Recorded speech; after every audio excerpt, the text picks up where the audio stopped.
Hello everyone, welcome to the channel of education world. देखो, हम लोग पार्टनरशिप जो है वो पूरी कंप्लीट कर चुके हैं और हम लोग एडमिशन कर चुके हैं, change in profit sharing ratio कर चुके हैं। सो आज जो है वो आपका पार्टनरशिप को लेके ऑलमोस्ट लास्ट लेक्चर है। इम्पॉर्टेंट एमसीक्यूज जो हैं वो हम लोग इसमें डिस्कस करेंगे।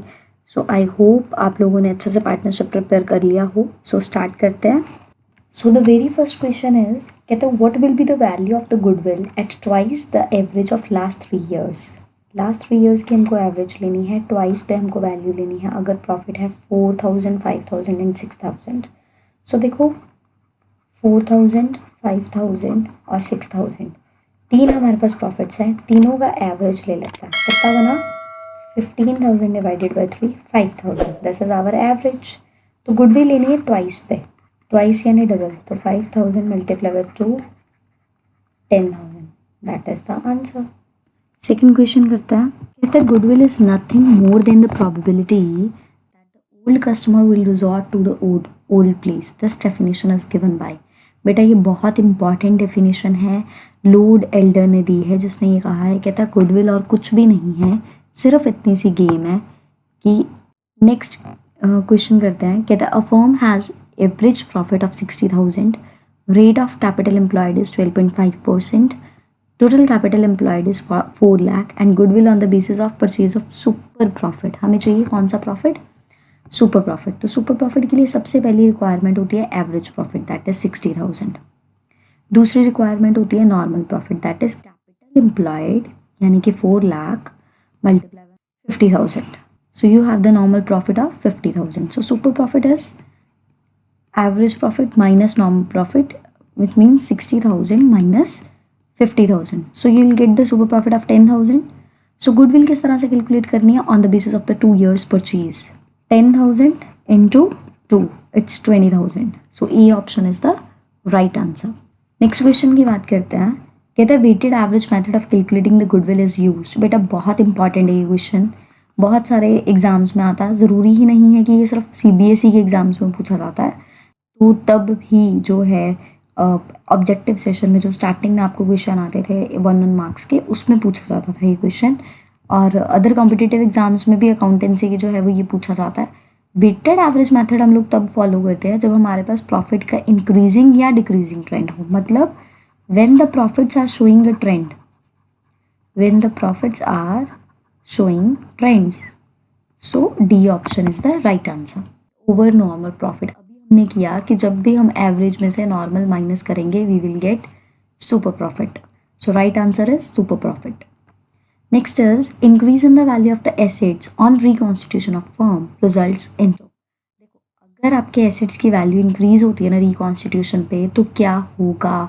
ऑब्वियस है, एसेट में इंक्रीज होना हमारे लिए फ़ायदे वाली बात है।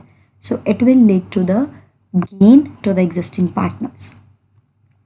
Next is generally the interest on capital is considered as. देखो इंटरेस्ट ऑन कैपिटल जो है उसको किस तरह से हम कंसिडर करते हैं, हमने बिल्कुल जब पार्टनरशिप इंट्रोडक्शन याद करा था तब हमने इस चीज़ को स्टडी करा था। So interest on capital is appropriation. Next is change in profit sharing ratio of existing partners result. जो प्रॉफिट शेयरिंग रेशो में चेंज आता है वो किस चीज़ में रिजल्ट करता है? रिकॉन्स्टिट्यूशन। रीजन बिहाइंड, जैसे एक्स एंड वाई दो पार्टनर्स हैं, इक्वल शेयर गेन कर रहे थे, इक्वल शेयरिंग थी इनकी। आफ्टर अ टाइम इन्होंने कहा कि 5/8x, ये चेंज हो गया ना इनका रिलेशन। कहाँ पे 1/2 1/2 था, अब चेंज हो गया 5/8 3/8 हो गया।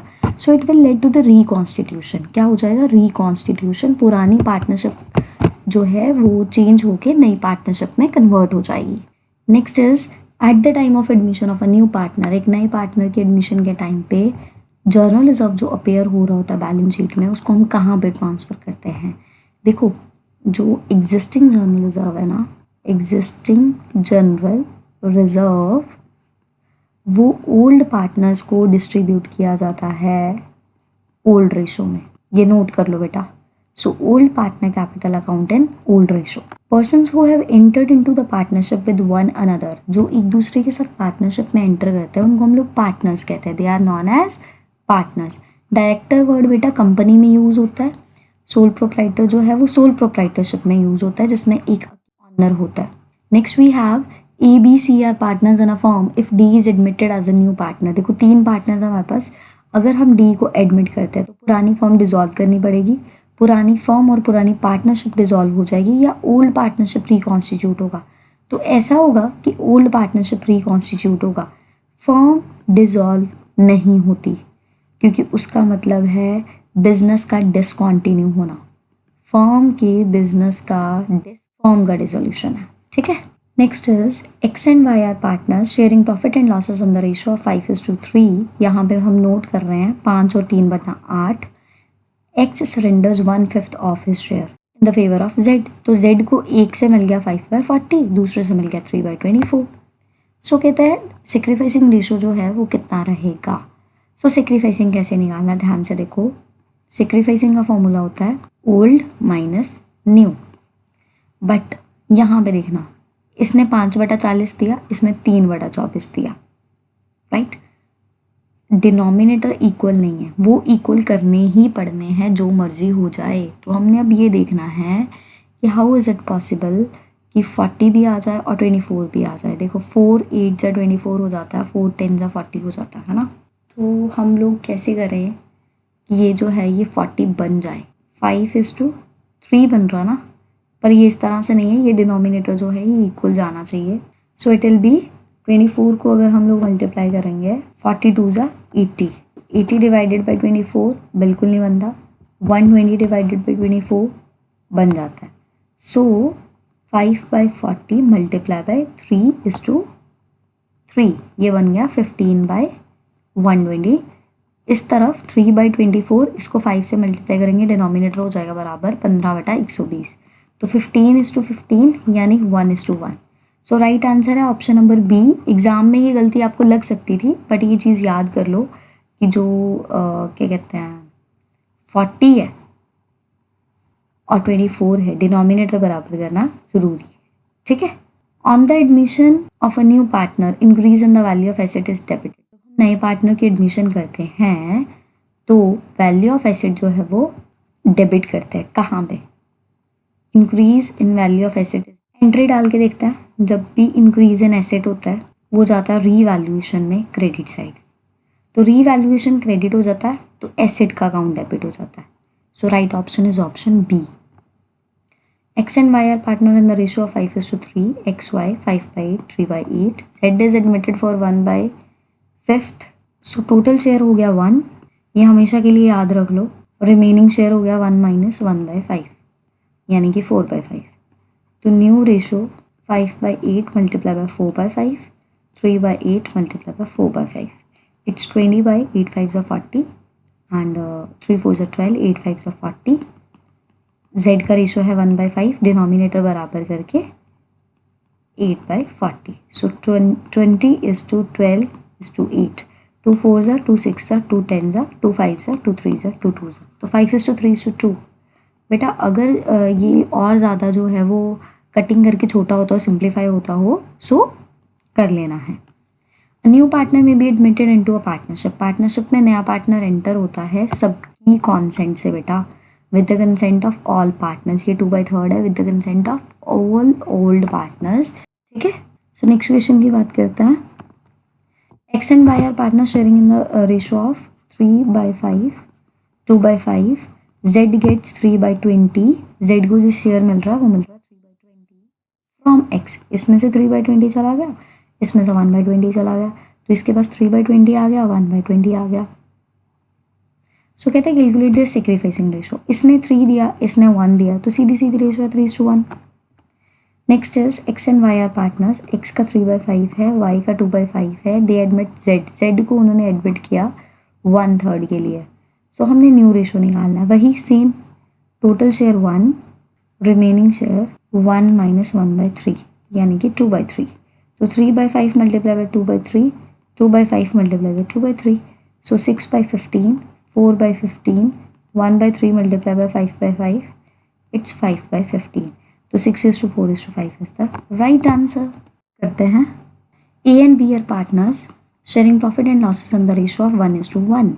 दे एडमिट सी, सी को एडमिट कराया उन्होंने 1/5 शेयर के लिए, contributing 25,000 as a share of goodwill. तो फर्म की गुडविल की वैल्यू क्या होगी बेटा, ये देखो, अगर सी की वैल्यू 25,000 है, शेयर उसका 1/5 है, तो आपने क्या करना है, रेसिप्रोकल करना है। क्या करना है, रेसिप्रोकल। तो इससे सारे, मतलब टोटल शेयर 5 है ना, 5 में से एक हिस्सा अगर सी का है तो बाकी अगर आप रेसिप्रोकल करोगे तो पूरी फर्म का आ जाएगा।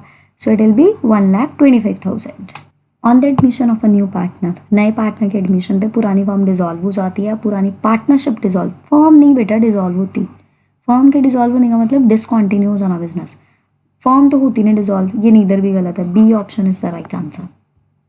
कहते हैं if at the time of admission, अगर एडमिशन के टाइम पे अगर किसी तरह की वो अनरिकॉर्डेड लाइबिलिटी रह जाती है, तो याद करो अनरिकॉर्डेड लाइबिलिटी कहाँ पे रिकॉर्ड होती है, वो होती है रीवैल्यूएशन में debit side. So A option match कर रहा है। प्रॉफिट और loss on revaluation, partner capital, वो किन पार्टनर्स को जाएगा, ना नए को जाएगा, ना सबको जाएगा, ना कॉन्टिन्यूइंग को जाएगा, जाएगा ओल्ड को। क्योंकि कॉन्टिन्यूइंग में ओल्ड भी होएगा, न्यू भी होएगा, ऑल में ओल्ड भी होएगा, न्यू भी होएगा, न्यू में अकेला न्यू होएगा। जबकि कहते हैं sacrificing of old partners is equal to, old partners का जो सेक्रीफाइस है वो किसके बराबर है, नए के बराबर, पुराने के बराबर, नए में से पुराना या ओल्ड माइनस न्यू होता है। गेनिंग रेशो जो है that is new minus old, और जो सेक्रीफाइसिंग है that is old minus new. So goodwill brought in cash will be shared by the old partners. जितनी भी गुडविल कैश में आती है वो पुराने पार्टनर्स किस रेशो में शेयर करते हैं, सेक्रीफाइसिंग में, as per the share sacrificed by them to the new partner. Next question is when a new partner doesn't bring his share of goodwill in cash, amount is done. अगर cash में नहीं आएगा तो नए partner का capital या फिर current account. So capital account of new partner is the right answer. Bring his share of goodwill in cash, it will be debited to cash account because the entry will be cash account debit. General reserve at the time of admission of a new partner is transferred to old partner's capital. Balance of revaluation account or profit and loss adjustment account is transferred to old partners in their, old partners को old ratio में मिलेगा। Share of goodwill brought in cash, उसको हम लोग premium कहते हैं। बेटा ये नोट कर लो, share of goodwill brought in by new partner, नए पार्टनर के द्वारा जो आता है ना उसको हम लोग प्रीमियम कहते हैं, is known as premium. Next question, at the time of admission of a partner, नए पार्टनर के एडमिशन के टाइम पे अनडिस्ट्रीब्यूटेड प्रॉफिट्स जो अपेयर होता है बैलेंस शीट में वो हम लोग कैपिटल ओल्ड पार्टनर्स को देते हैं ओल्ड रेशो में। देखो जो भी पुराना होता है ना, चाहे वो गुडविल है, चाहे वो प्रॉफिट शेयरिंग रेशो है, कुछ भी है, वो सब पुराने पार्टनर्स को जाता है पुरानी रेशो में। सो कहते हैं Z is admitted in a firm for 1/4 share in profit for which he brings 30,000, premium sacrificing ratio में जाता। On admission of a new partner, नए पार्टनर के एडमिशन पे वैल्यू ऑफ एसेट अगर डिक्लाइन होगा, सो डिक्रीज इन एसेट जाता है revaluation में डेबिट साइड। सो उसने क्या पूछा, डेबिट होगा फिर profit and loss adjustment account में। Reason because profit and loss adjust known as revaluation account, ये रीवैल्यूएशन अकाउंट का दूसरा नाम है। Next, when the new partner pays for goodwill in cash, अगर नया पार्टनर कैश में गुडविल लेके आ रहा है सो अमाउंट फर्म की बुक्स में डेबिट होगा premium. Profit and loss on revaluation is to be borne by पुराने पार्टनर्स का एडमिशन के और पार्टनर से आपका जो मैक्सिमम पोर्शन है पेपर का वो कवर हो जाएगा। So see you soon in the next lecture. अब हम लोग कंपनी अकाउंट्स जो हैं वो पढ़ना शुरू करेंगे। Thank you.